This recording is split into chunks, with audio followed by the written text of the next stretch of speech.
Hello friends, क्या हाल चाल है। तो दोस्तों, आज मैं आपके लिए यहाँ पर गेट 2024 फिजिकल साइंस का यहाँ पे सिलेबस लेके आया हूँ। मैं आपको ये बताने आया हूँ कि इस बार गेट 2024 में फिजिकल साइंस में हमारा सिलेबस क्या है। ठीक है, तो चलिए देखते हैं। तो आज हम यहाँ पे डिस्कस करने वाले हैं गेट फिजिक्स सिलेबस। ठीक है, तो आज हमारा क्या डिस्कशन होगा। तो आज का जो भी हमारा डिस्कशन है वो है हमारा गेट फिजिक्स सिलेबस 2024। तो 2024 का फिजिक्स सिलेबस क्या है, इसके बारे में आज हम यहाँ पे बात करेंगे। तो बात को आगे बढ़ाएं उससे पहले मैं यहाँ पे आपके लिए एक ऑफर लेके आया हूँ। तो आप देख सकते हैं अपनी स्क्रीन पे। तो ये हमारे पास पढ़ेगा इंडिया बढ़ेगा इंडिया वादा सिलेक्शंस का। तो हम यहाँ पे, जैसे कि आप सबको पता है कि इंडिपेंडेंस डे आ रहा है और इंडिपेंडेंस डे के ऊपर आईएफएस आपके लिए कुछ लेके आता रहता है। तो इस बार हम आपके लिए लेके आए हैं यहाँ पे अपना फ्लैट 50% ऑफ। तो यहाँ पे आप देख सकते हैं कि आपको हमारा 50% ऑफ यहाँ पे मिल रहा है। अगर आप यहाँ पे CSIR net exam physical science की प्रिपरेशंस कर रहे हो, जो भी हमारा दिसंबर में एग्जाम होने वाला है, अगर आप दिसंबर वाले एग्जाम्स को टारगेट कर रहे हो, ठीक है, और अगर आपको फाइनेंशियली कुछ प्रॉब्लम हो रही है, तो ये हम आपके लिए लेके आए हैं। हमारा जो भी कोर्स होगा उसके ऊपर आपको फ्लैट 50% का ऑफ मिलेगा। ठीक है, अगर मान लीजिए कोई चीज़ यहाँ पर 100 रुपये की है तो वो आपको 50 रुपये में मिल जाएगी, ये इसका मतलब है। तो इसके लिए आपको हमारा प्रोमो कोड IFS 50 का यूज करना है, तो आपको ये मिल जाएगा। और ये हमारे केवल CSIR नेट पे नहीं, चाहे आप गेट परचेज करो, आप जैम परचेज करो, अगर आप किसी भी सब्जेक्ट को लेते हो, किसी भी स्ट्रीम को, ठीक है, तो उसके ऊपर आपको 50% का ऑफ मिलेगा। तो ये तो हो गई हमारी आपकी ऑफर की बात जो मैंने आपको बता दी है।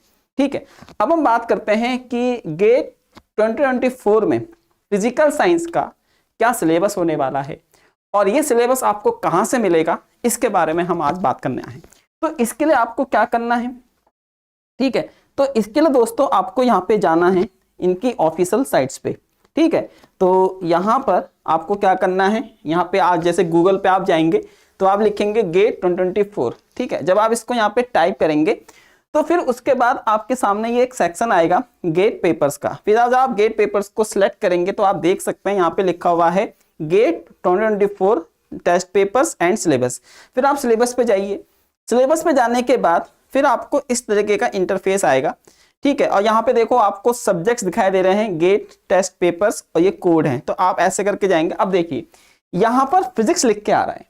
फिर आप इस फिजिक्स में अगर क्लिक करेंगे, ठीक है, तो जैसे आप इस पे क्लिक करेंगे इस तरीके का इंटरफेस आपके सामने खुल जाएगा। मैं थोड़ा सा इसको लार्ज कर लेता हूं। ठीक है, हम इसको थोड़ा सा स्केल अप कर लेते हैं। तो ये रहा। तो आप देख सकते हैं कि यहाँ पे लिखा हुआ है गेट 2024 और ये इस बार कंडक्ट करा रहा है IISc बैंगलोर। ठीक है, तो ये बेंगलुरु इस बार कंडक्ट करा रहा है इस एग्जाम्स को। तो ये हमारा फिजिक्स का सिलेबस है।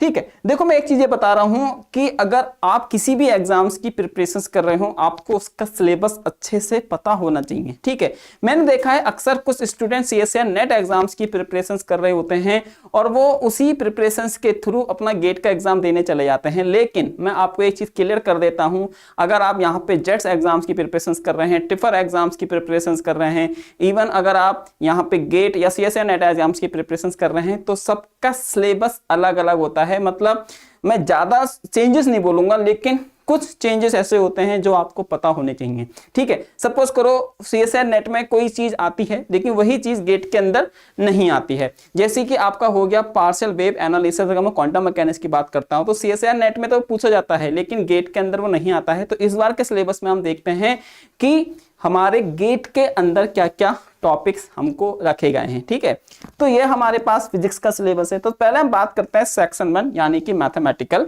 फिजिक्स। तो अब जो मैथमेटिकल फिजिक्स है, ठीक है, अगर मैं मैथमेटिकल फिजिक्स की बात करता हूं तो यहां पे है वेक्टर कैलकुलस। और वेक्टर कैलकुलस में आप देखेंगे लीनियर वेक्टर स्पेस है, आपके बेसिस है, ऑर्थोगोनलिटी है, कंप्लीटनेस है, मैट्रिसेस है।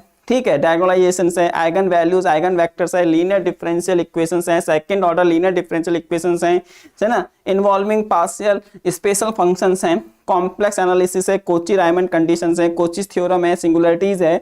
तो आप ये देख सकते हैं यहाँ पे आपके पास है Laplace transform, Fourier analysis, elementary ideas about tensors.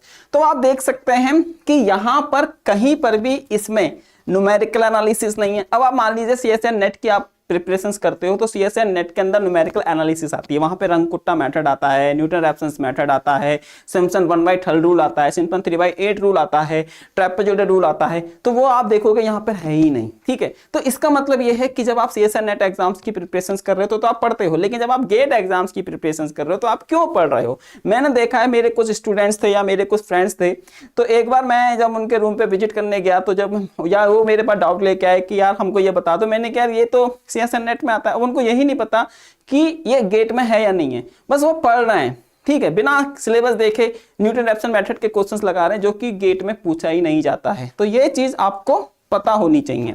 तो आप यहाँ पे देख सकते हैं कहीं पर भी न्यूमेरिकल एनालिसिस नाम का वर्ड का यूज नहीं हुआ है, ठीक है। ऊपर से यहाँ पर आप देखेंगे ग्रुप थ्योरी भी नहीं आती है ना, SU2 मैट्रिक्स नहीं है, SU3 मैट्रिक्स नहीं है, O3 मैट्रिक्स नहीं है, लेकिन हम लोग उसको पढ़ते रहते हैं। अननेसेसरी हम अपना टाइम यहाँ पर वेस्ट करते हैं, मैं ये बोलूंगा।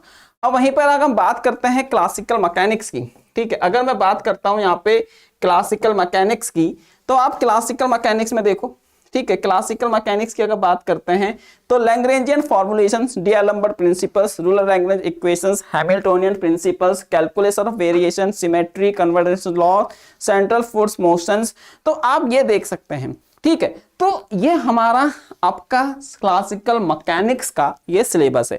तो मैं ये आपसे बस इतना बोलना चाहता हूं कि एक तरफ सीएसएन नेट का सिलेबस रखें और एक तरफ गेट का सिलेबस रखें, उनको आप कंपेयर करें और देखें कि क्या चीज सीएसएन नेट में पूछी जाती है, क्या चीज गेट में पूछी जाती है, ठीक है। तो इससे ये होगा कि आप एक सही डायरेक्शन में प्रिपरेशन कर पाएंगे। नहीं तो क्या लोग कहते हैं कि सीएसएन नेट की प्रिपरेशन चली रही है, उसी की प्रिपरेशन के भरोसे वो गेट का पेपर देने चले जाते हैं, ठीक है। और वो सीएसएन नेट के थ्रू पढ़ते हैं, मतलब क्या कर रहे होते हैं, वो तैयारी कर रहे होते हैं सीएसएन नेट एग्जाम्स की, उसी का सिलेबस पढ़ रहे होते हैं। उनको लगता है सीएसएन नेट की तैयारी कर रहे हैं तो गेट तो निकल जाएगा, लेकिन ऐसा नहीं है। गेट में क्वेश्चंस अलग लेवल के आते हैं, है ना। यहाँ पे थोड़े से कॉन्सेप्ट वाले क्वेश्चंस होते हैं, फॉर्मूले बेस्ड क्वेश्चन होते हैं, एमएसक्यू क्वेश्चन होता है, एनएटी क्वेश्चन होता है, तो उसके लिए अप्रोच अलग होती है। तो इसके लिए आपको सबसे पहले इसके सिलेबस को समझना होगा। ये नहीं है कि सीएसएन नेट की तैयारी कर रहे हो तो ना मैं कोई से भी एग्जाम देने चला जाऊंगा, ऐसा नहीं है। तो आपको क्या करना है, गेट का सिलेबस अलग रखो, सीएसएन नेट का सिलेबस अलग रखो, देखो क्या चीज कॉमन है, जो कॉमन है वो तो पढ़ो, लेकिन अब देखो कि गेट में क्या नहीं पूछा जा रहा है, सीएसएन नेट में क्या पूछा जा रहा है, इस चीज को भी जरा थोड़ा फोकस करो, ठीक है।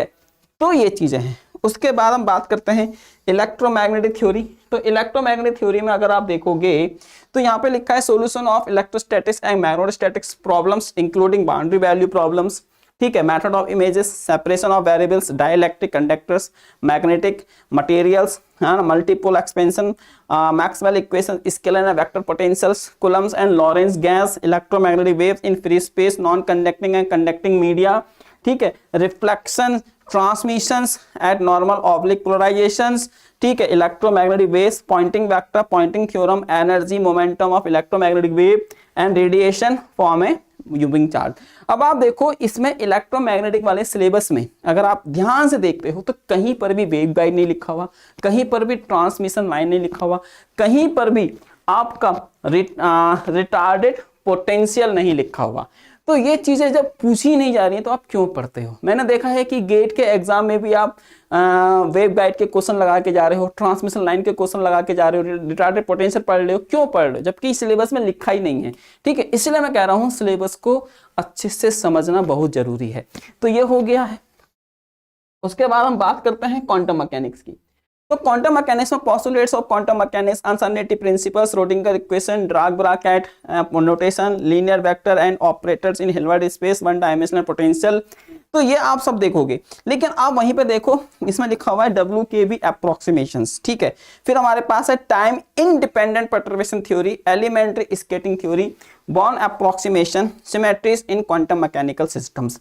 अब आप देखो यहाँ पे केवल टाइम इंडिपेंडेंट परटर्बेशन थ्योरी दिया है। तो क्यों टाइम डिपेंडेंट परटर्बेशन थ्योरी पढ़ रहे हो? वो CSIR नेट में आता है, गेट में कहीं पर भी टाइम डिपेंडेंट परटर्बेशन थ्योरी नहीं है। ठीक है, ये हो गया है। तो ये चीज थोड़ा सा आपको सिलेबस को समझना है। मैं और भी चीजें बता सकता हूँ, है ना, मैं इसलिए नहीं बता रहा हूँ, वीडियो बहुत लंबा हो जाएगा, बस आपको ऊपर ऊपर बता रहा हूँ मैं चीजें को।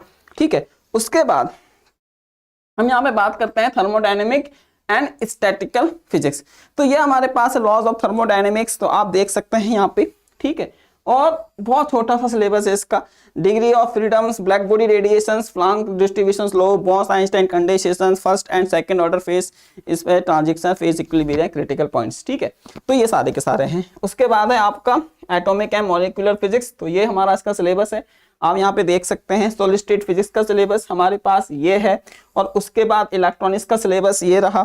ठीक, फिर न्यूक्लियर एंड पार्टिकल फिजिक्स, तो न्यूक्लियर एंड पार्टिकल फिजिक्स का सिलेबस हमारे पास ये है। ठीक है, तो ये मैंने आपको बताया है सब कुछ। तो एक बार आपको क्या करना है, आपको मैं सही बता रहा हूँ, CSIR नेट का सिलेबस निकालो, डाउनलोड मारो, मिल जाता है वेबसाइट पे, जैसे इसका मिल जाएगा, और उनको अपने रूम पे लगाइए या अपने जो डेस्क पे आप पढ़ते हो सामने रखिए, और फिर उन दोनों सिलेबस का कंपैरिजन कीजिए। जरूरी नहीं है आप CSIR नेट की तैयारी कर रहे हो तो आप गेट निकाल क्वालिफाई तो कर लोगे, लेकिन जब बात आती है गुड रैंकिंग, अच्छा स्कोर बनाने की, गुड स्कोर बनाने की, वो तभी बना पाओगे जब आप इन दोनों की तैयारी अलग अलग पॉइंट ऑफ व्यू से करोगे। ये नहीं है कि CSIR नेट की तैयारी कर रहे हैं तो चल दिया एग्जाम देने, क्वालिफाई कर लोगे, नो डाउट क्वालिफाई करने में आपको प्रॉब्लम नहीं होगी, लेकिन वहीं पर अगर आपको गेट में एक अच्छा स्कोर करना है तो उसके लिए आपको एक सिस्टमेटिक वे में, एक सही डायरेक्शन में पढ़ाई करनी होगी।